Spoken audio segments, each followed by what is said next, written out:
Hey, what's up, you guys? I am here to review some of the creative director musical chairs movements and the shows that have just shown. We're in Paris Fashion Week. It's Friday night. Fashion Week is about over. This was a long one, a fun one, a great one. And I wanted to give my thoughts on, the movements and where we landed this season. So as you guys know, there's been this culture of creative director musical chairs. There's been a lot of critique about the kind of people that are moving around at fashion shows, what's going to happen when all of the creative directors show for the first time this year, since there's been so much movement. You guys can toot and boot in the comments, so let me know what you think about this, and do you feel like all of the fanfare about the movements in fashion do you feel like it's worthwhile? Do you feel like there was a point for all of these conversations? I hopefully can have this up on Saturday morning. You're coming in from going to the club. It's 1 p.m. the next day. You were at Basement, and now you get to hear about Sarah Burton's Givenchy, which is where we will start. So Sarah Burton is the former creative director of the House of Alexander McQueen. She worked very closely with Alexander McQueen, and she has now been appointed to the House of Givenchy, continuing in Alexander McQueen's legacy, who also was the creative director there.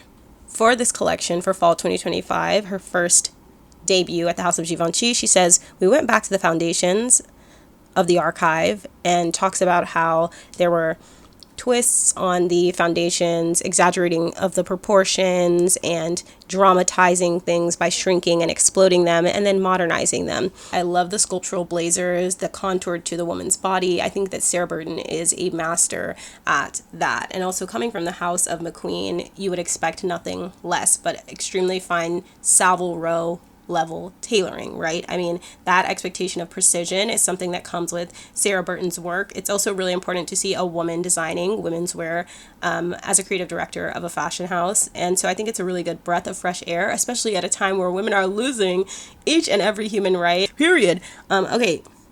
So I loved the power suits, right? I like the sculptural blazers. I love the idea of reclaiming power dressing with these architectural, really precise designs. And I really liked the consistency and the different adaptations of that kind of silhouette throughout the collection, and how they were, honoring the figure. But I think where I looked for romance and sharp craftsmanship, I was getting some of these really whimsical netted dresses that didn't really resonate personally with me. I think that there's an opportunity there to kind of use this collection as an introduction to the skeleton and like kind of the framework of the House of Givenchy's codes, and then to branch off of those into really strong directions. I said I also felt like the styling leaves some to be desired. So my hope is that we move into a much more balanced way of communicating fantastical and practical design. Like on the runway, I don't necessarily feel that we need to see a Givenchy logo shoe, but I did love these like sculptural, gigantic coats. And I think that there's a way to introduce this in a more romantic and poetic way, right? That kind of lightness can be introduced. I did like the idea of these really dramatic, strong shapes mixed with like this sexy effortlessness, but I do think that there's a way to modernize it, and that might just be a styling thing. And I love the self-assuredness that I think her work communicates. And I think if we maybe pull away this sense of like austerity or something, there's something there's a je ne sais quoi that just needs to be turned up a notch. It'll really be in the right direction. But I would be interested to see in what she could do with couture, first of all, and I also would be interested to see kind of some of these ideas fleshed out a little bit more so that I can kind of understand the direction that the house might be going. But I think it's interesting. I need to stop saying interesting. I think it's valuable to kind of, like I said, introduce this skeleton and this framework before we kind of get into all that she's going to be doing at the house. So Haider Ackermann had his debut show at Tom Ford. He's known for razor-sharp tailoring and suiting. He's known for his emphasis on precision and kind of seductive, intellectual, deep, sexy fashion design. I think that there's something that they'll have to find balance between at the House of Tom Ford and with Haider Ackermann as the creative director is kind of Tom Ford's perspective, which is like this high gloss, dramatic, kind of cinematic, director's chair, extreme positioning on visuals and aesthetics. His vision of sexiness is really extreme, very overt, kind of perverted, and provocative in your face. Whereas I feel like Haider Ackermann's way of designing is very subdued. Like I said, there's like an intellectual connotation to his work where you want to sit with it for a little bit longer. And I think it has this like lingering effect visually. It's moody, it's, you know, a little poetic, a little deep. And I think it's much more covertly sexual in that you kind of want to see what's underneath when it comes to Haider Ackermann's design style. I also like the way Haider Ackermann talks about his work. He spoke to Osama Shabi, I think last year, about how when he does these kind of gender fluid, ambiguous runways and has women wearing suiting, for him it's less about this overt political messaging about, you know, upending gender standards and, you know, women and whatever. He's similar to Yohji Yamamoto, I feel, in the way that he talks about gender lines in design, where it's more to him about the storytelling about human connection and relationships. It's more just about sometimes somebody looks really sexy in a suit, I feel, which I really appreciate, because either way the outcome is that it undermines, you know, gender rigidity. There are some areas of opportunity to modernize. I think a lot of this, again, it goes back to styling. I think they should pull in some like really fresh stylists, like stylists with a really fresh vision, especially in terms of beauty and accessories, etc. But what I did like was the skinny belts and the hands full of the daily tools, because I think, again, this complicates the vision of women, and it's not like imposing this vision and visual identity onto the models. It's like referencing your actual wearer's life. I also felt like that oversized kind of thrifted looking athletic sweater with the bias cut skirt on the bottom was really fab, and I think if they continue to modernize silhouettes like that, they could really push the agenda aesthetically. I thought it was so sexy. And I also feel like I don't think that Haider does like whimsy in a like foolish or silly way. I think what he does is this kind of light breezy sexiness and this kind of light breezy, it's like there's levity in his work where you're not taking yourself too seriously, which I think is really important because it can kind of be overbearing at a house like Tom Ford where you're like constructing this vision of sexiness. But yeah, I'm looking forward to how Haider also continues at this house. Like I think that this show is an introduction, but I would love to see some of these ideas refined and then iterated on. But I think that Haider Ackermann is a great pick for the house of Tom Ford, for sure. If you're wondering why does it look like this, your guess is as good as mine. Let's push me down to the bottom over here. Loewe opted to do a presentation this season rather than a runway show, even though Loewe is known for these like really enchanting and exciting runway shows where they present these artful pieces that are, you know, kind of contextualized and bound to their movement on the runway, and you know, being able to discern what the quality and textile of the garments are. They're instead static and standing in one place, but it gives the opportunity for people to get a close-up look and kind of see them in a more 3D context. It looks like Jonathan Anderson has officially left Loewe. It looks like this is his final contribution and output. Bring me back. Hello. I love these gigantic boots, or like boot coverings, because I feel like that's an adaptation of a popular kind of more underground dark grungy trend. It's like over the knee gigantic boots with like raglans. It just seems like a really strong contrast between different aesthetics, which I really like, that kind of balancing of and placing it in real life. This is so cute. You know what it feels to me though, that this is his final contribution to the house of Loewe. It feels very J.W. Anderson more than it feels Loewe in some ways. It feels like this is my final signature. He posted a compilation of his best moments at Loewe essentially on his Instagram, kind of as a farewell, and I feel like this is truly like a tribute to you know, himself and his ability to offer his authorship, especially having it in this like really artful context to set the presentation. I really like these, the texture of these pieces. They feel so graphic and dynamic, which goes back to his ability to always reference art in his work. Like, they feel really artful. I love these kind of fringe, deconstructed, almost belt-like leather jackets. This is really, really fab, and I can't imagine the quality. And I just love the imagination here. The practicality, who's to say? You know, who's to say? Maybe you want a little breeze in your leather jacket because it could be too much. But the practicality, I'm not sure of, but the fabulousness, I am. I love these oversized knit like cardigans / trenches. I think the fact that they're kind of showing these fringe pieces, it makes me think about showing the inner workings of, and like kind of the stripping down and deconstructing of, some of the tenets of these frameworks for design, which I think is a fab way to leave off strong and effective balance of imagination and kind of playful fun. I think it's kind of somber note to think about him leaving this house because of how enchanting and fun it's been to see him work here, but that's Loewe. Look at the Gucci show. Gucci currently is without a creative director. Previously, they had Sabato, and before that, they had Alessandro, both of which have exited the house. I think that what people are looking for from Gucci is like an era-defining creative director.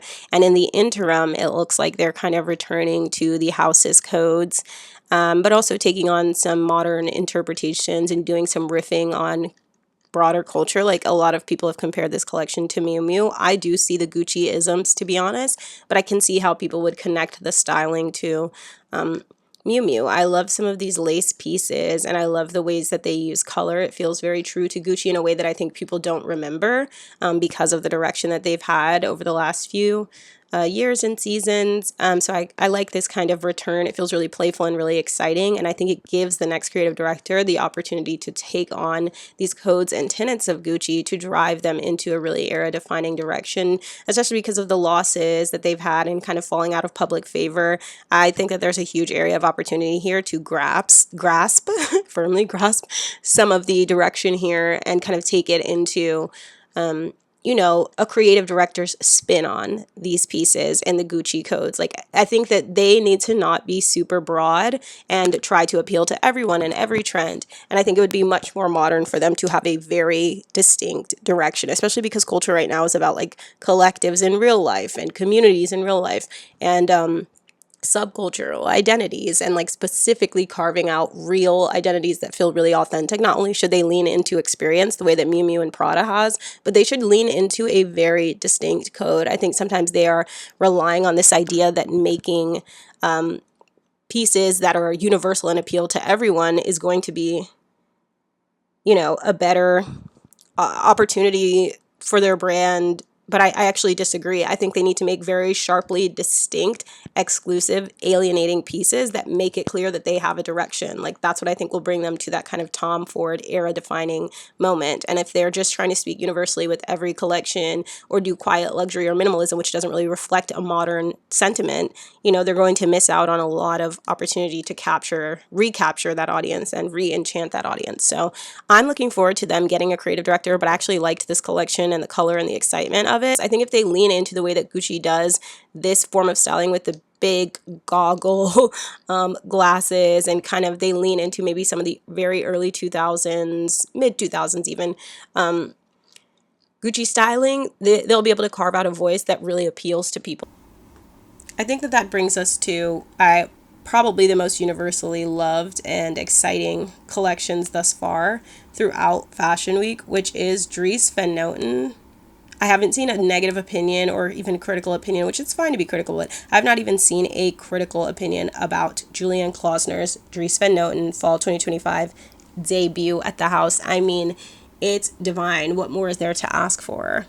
So according to Mario Abad, Dries had Katie Burnett style Julian's first show this season instead of Nancy, who styled all of Dries's shows for the last 25 years. And when he says Nancy, he's referring to Nancy Rhodes. And I think the styling here is also exceptional, and I feel it's very modern and it's a very fresh take on a lot of the foundations and principles of the Dries fashion house. Like, Dries Van Noten's codes are so clear and so distinct here. The use of color and print and the the textiles here just look so opulent. It looks so rich and full and healthy. Like, the collection just feels very healthy and lively. And I think that's a reflection of the kind of strength that they have in their wearer. They have such a distinct POV and such a distinct identity in Dries. It is such a strong woman's brand, which I really love. And I think all of the pieces individually demonstrate that same strength and that same depth of identity and then paired together, it just creates so much excitement. My favorite thing is how many like secrets and how many hidden fun aspects there are of the styling throughout this collection. Like there are so many different layers to each of the pieces. I love these furry looking bags in this blue. They look like loose threads. It's so beautiful. I love the hooded sweater.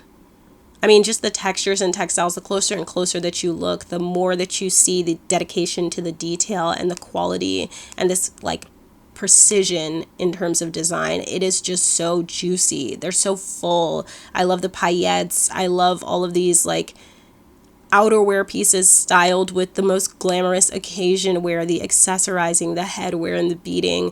I thought that this was phenomenal. I think this is a perfect debut, and I don't think that anybody could ask for anything better. My favorite element, I'm like rambling, but my favorite element of this collection is the pieces like look 34 that look like scarves that are sewn together and turned into these gorgeous gowns with these beautiful beading and velvet scarves on top. Like these scarf looking gowns are so beautiful. The use of print and textile and color, it's just like so brilliant and full of life. It's so exciting and so enchanting, and I would say that he knocked it out of the park.